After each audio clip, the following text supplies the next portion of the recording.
Greetings again, especially to you, my friend. I'm so glad you could join me again today. I love it when you do. Welcome again to the Waterhole, Die Watergat. My name is still Peter Warren, and we are going to spend some golden quality time around the life-changing living waters of God's Word. Now, this message, together with the previous two, is life-changing. I asked you to read Hebrews chapter 8, and I will be focusing mainly from verse 6 to verse 13. The question is, are you living in a mixture of the old and the new covenant, maybe without even realizing it? Now, before we get into today's content, let's open the right way in a word of prayer. Our Father, we come to you because there's no one else we want to go to. No one else is ready, willing, and able. No one else has the answers. No one else has the power and the truth. No one else. You are still God. You are still on the throne. Heaven is not in trouble. Our hope is anchored to your very throne of grace. We honor you today. Will you please come and help us to get our heads around the promises of your new covenant. Thank you for what you have been doing, and thank you for what you're going to do today and what you are still going to do in response to our prayer today. We honor you. Holy Spirit, we invite you. Please come and make this truth real to us. In Jesus' name we pray. Amen. So, do you know the promises of the new covenant? Part 3. By way of a short recap, in message 1, I asked you, are you still trying to attain God's holiness through the performance-driven old covenant? Are you a sin counter?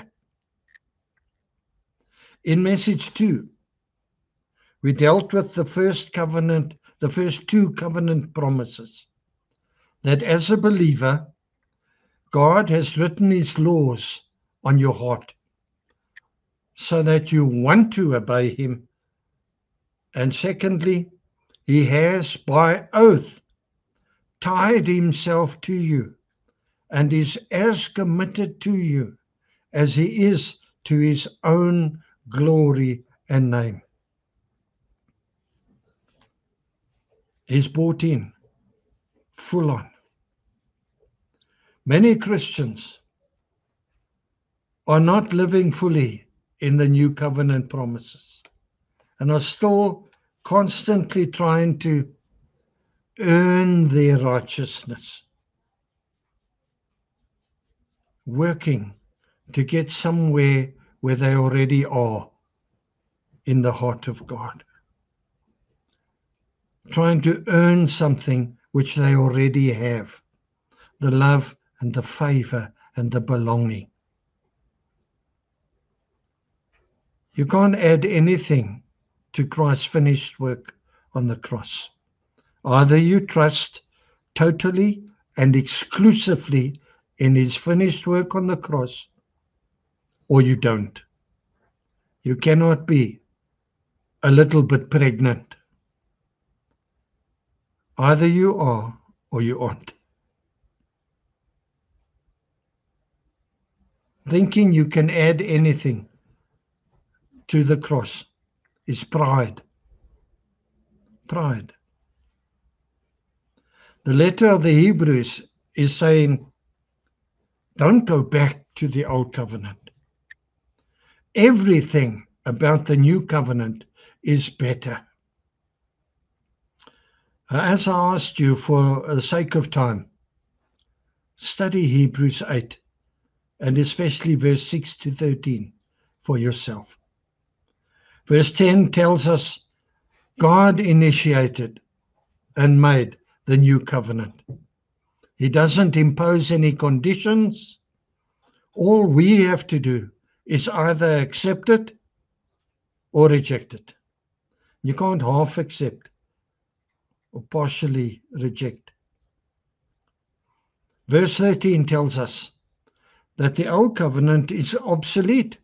It's gone. It's faded. We cannot be mixed with the new covenant. Now, yes, we have liberty and freedom in the new covenant, but we are not at liberty to live like any old way we want. We are set free now to want to and to live the way Christ wants us to live. We keep short accounts with our sin. And the big change is that vicious downward spiral of shame and grace has been lifted off of us, has been fully dealt with at the cross. Oh man, what a relief. So today we dig deeper into the last two covenantal promises. Promise number 3, they will all know me. In terms of the new covenant, we now have, as believers, free, unlimited, unrestricted access at all times to an intimate relationship with Father, Son, and Holy Spirit through our high priest, Jesus Christ. This access based on his blood, not on your performance or your lack of performance. Not based upon anything else, but merely on whether or not you will receive and accept this new covenant. We don't need priests or go-betweens. You and I can know Father, Son, and Holy Spirit personally and deeply. And he can know us the same way. Intimacy. Into you I see. I live in such a way that my life says to God, into me you see. Nothing hidden. And God says, okay, because I'm tied to you in the new covenant, into me you see. Intimacy with God. This is a covenant promise. Hebrews 10:19. Therefore, brothers, since we have confidence to enter the holy places by the blood of Jesus. Now, the old covenant thinking is that you have a huge performance mountain that you have to first climb before you get right with God. A constant, tiring, uphill struggle that you cannot win. The new covenant thinking is that wherever you are, you can now simply turn and look fully in the face of Jesus, your Savior. Wow. Now, the start of your walk in Christ is not walking at all. It is sitting in heavenly places in Christ, high above everything. My life as a believer is hidden in Christ, seated at the right hand of the Father. We also have unashamed, confident access because of the empathy and compassion of God. He understands. He's tied to us. Our pain is his pain. Our failures are his. Our victories are his. Our joys are his joys. Our challenges are his challenges. He understands, and he will help us. He will not leave us in the hole. Hebrews 4:16. Let us then, with confidence, draw near to the throne of grace, that we may receive mercy and find grace to help in a time of need. Confidently draw near to his throne of grace. Why? To receive mercy and to find grace, unwarranted, unmerited favor of God in the times of need.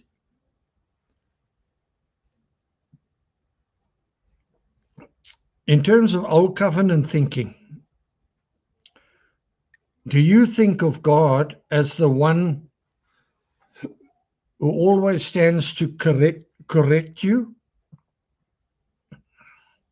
Or, in terms of new covenant, as the one who stoops down to help you, saying, I understand. Let me help you and lead you out of this, because my name is tied to your name. It is a throne of grace and of mercy. Mercies new every morning. It's not a throne of religious performance and judgment.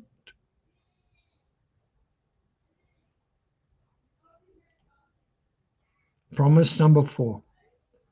I will forgive their wickedness and never again remember their sins. Total forgiveness of all sin, past, present, and still to come, and not even remembering them anymore. Now, this is not amnesia. God doesn't have dementia or Alzheimer's. He has chosen to not remember anymore. That choice of God deals finally with all our shame and all our guilt. He has chosen to not remember any longer your failings and your sins. Once confessed, you cannot bring them up again.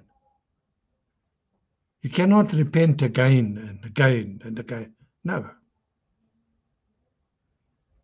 Every new sin, yes, you keep close account, short accounts with every new failing, every fall, every missing of the mark. But once confessed, it's gone. You are declared innocent and given the righteousness of Jesus Christ. What? 2 Corinthians 5:21. For God made the only one who did not know sin to become sin for us, so that we who did not know righteousness, might become the righteousness of God through our union with him. One of my favorite scriptures, Romans 5 from verse 1. I'll quote it for you.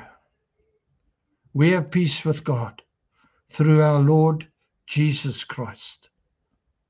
We have peace with God through our Lord Jesus Christ.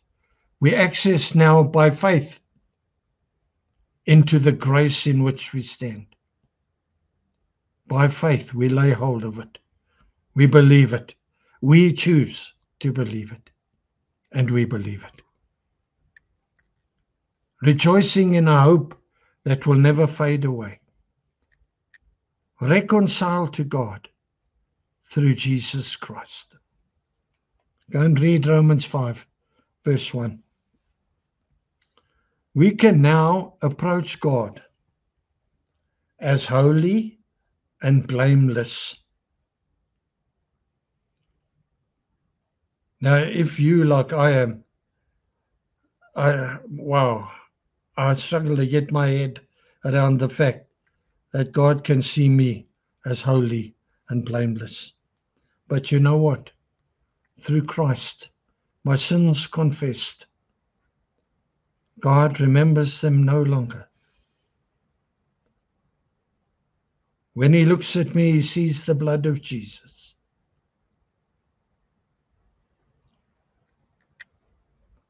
Hebrews 10, verse 12, in the Passion Translation.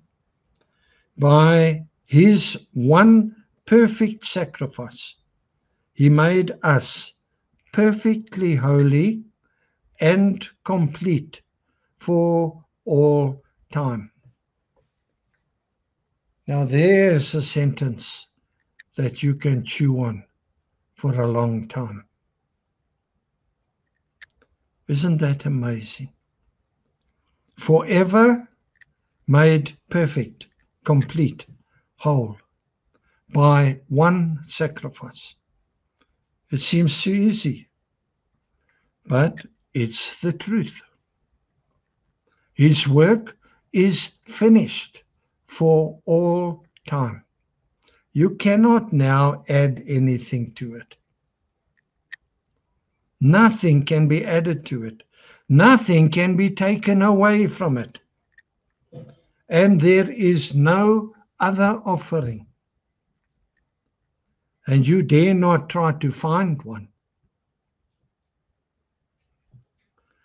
Through the new covenant, God has made peace with you, reconciling you to himself. Your call on you, just agree with who he says you are. Break free from your religious bondage. Colossians 1 from verse 19. You who once were alienated and hostile in mind, doing evil deeds, he has now reconciled in his body of flesh by his death, in order to present you holy and blameless and above reproach before him. You are pure because you are in him who is absolutely pure. And you are faithful for the same reason. You are loved and perfectly acceptable for the same reason. You are in Christ. You are an overcomer because you are in Christ, the ultimate overcomer, our unbeatable champion. Wow. You are in Christ, who has overcome death, who has overcome sin, who has destroyed all the power of Satan. I'm not saying that. The word says that. Whatever you're facing or struggling with now, go back. Start with your position in Christ, seated in Christ in heavenly places. That's where you are. Stop living in the old covenant, pulling your shame and your guilt into the present, constantly feeling like an imposter who will one day be found out. No, come on. That's not what Jesus died for. Be rooted in these 4 promises. Dig deep. May they go from here deep into your heart. Conformed to his nature from within. Not trying to live to an external standard. Not counting all your sins. Was that one bad? Was that worse than the other one? Come on. Just confess them. Receive your forgiveness. Dust yourself off. Get back in the fight. Come on, man. Arise. Jesus did.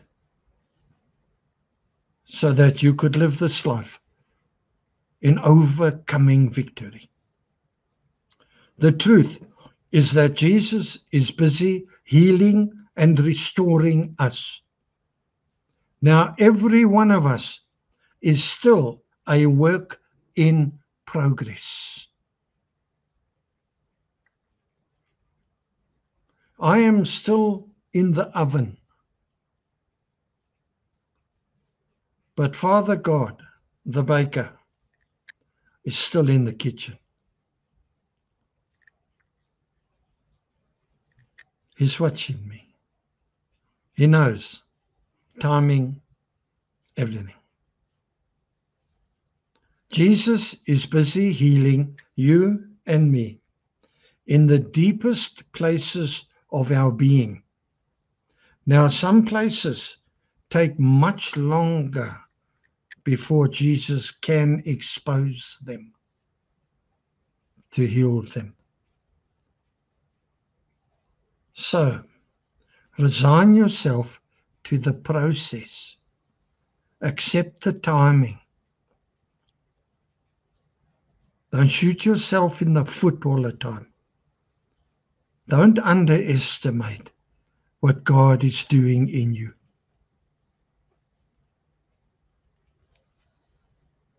He has promised you, He will present you spotless before the Father, even as He sees you now.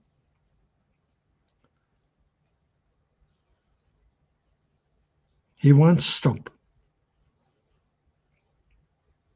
As we live in the truth of the new covenant,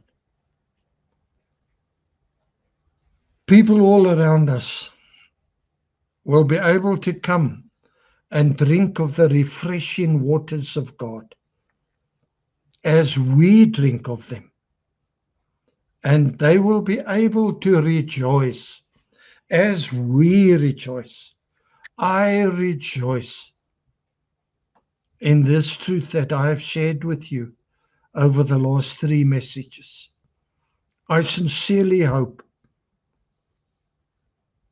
that you have caught something of this truth and it has delivered you, set you free from religious bondage, performance orientation. You were never designed to be defeated by trying to live in both covenants. You're not Jesus. You can't add anything to the cross. It's done. It is finished. It is accomplished. Tetelestai is the word. Sorted. But you need to come into line with God's word. And so you need to study the word of God to find out what He has already said about the areas and the things that you struggle with, that you need to grow into. And you need to pray for the Holy Spirit's help. And we're going to start that today. I want to encourage you, make it count. God's not listening to your words. He's reading your heart. If you really mean business in your heart, God knows. And He will respond to you. So make a decision today. I will put my law in their minds and write it on their hearts. I will be their God, and they will be my people. They will all know me personally. I will forgive their wickedness and never again remember their sins. Come on, let's pray. If you don't know Jesus, none of this is for you. You first need to receive the new covenant. If you don't know Jesus as your King, as your Savior, there where you are today, just ask Him to reveal Himself to you in a way that you will know it is Him. And then when He does that, you can seek out a pastor or a spiritual friend, Christian friend, that can help you with the rest of your answers. But let all of us respond now to these beautiful promises in this new covenant. Father, indeed, thank you that the old covenant is now obsolete. It's not a case of us living to a law that we cannot obey, that we cannot achieve. I thank you for the new covenant, that your heart is now written in our minds and written on our heart. And you now enable us to will and to act according to your good purpose. Thank you that we can now know you intimately, personally, Father, Son, and Holy Spirit. Thank you that you have tied your name, your glory, your reputation to us forever. Thank you, Lord,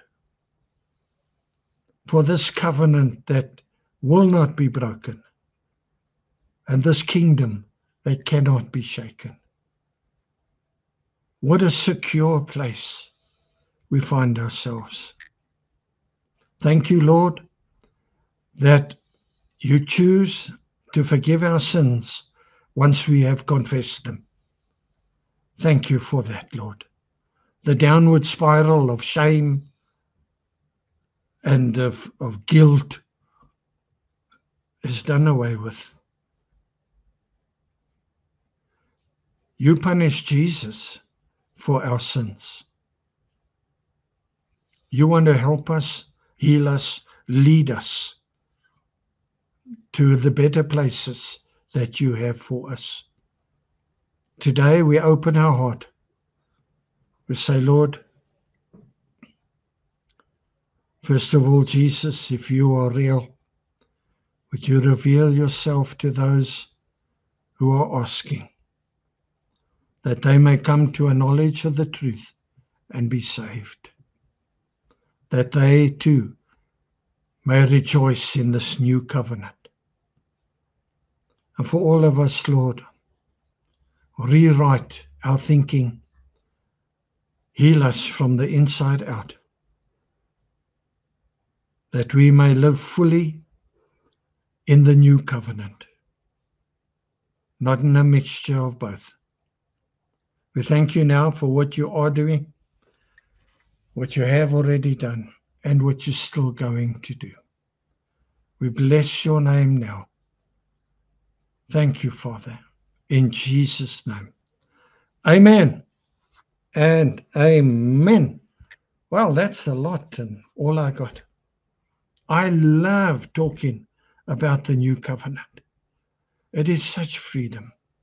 I come from a very religious, performance-based background. Oh, man. And how does this set me free? And it's still a work in progress. I haven't arrived. Not one of us has arrived. But I know my future, and I know who holds my future. Thank you, Lord. In Jesus' name. Amen. So that's the lot and all I got. With love from me to you. Thank you for spending this time. If you benefited, subscribe if you haven't already. And consider passing these messages on. Let's get this truth out there and help as many people as possible. Partner with God. Partner with me as I partner with him. Let's do this. Until we meet again at what is now a rainy waterhole, be richly blessed. Shalom, shalom. I love you with the love of the Lord, my friend. Stay well.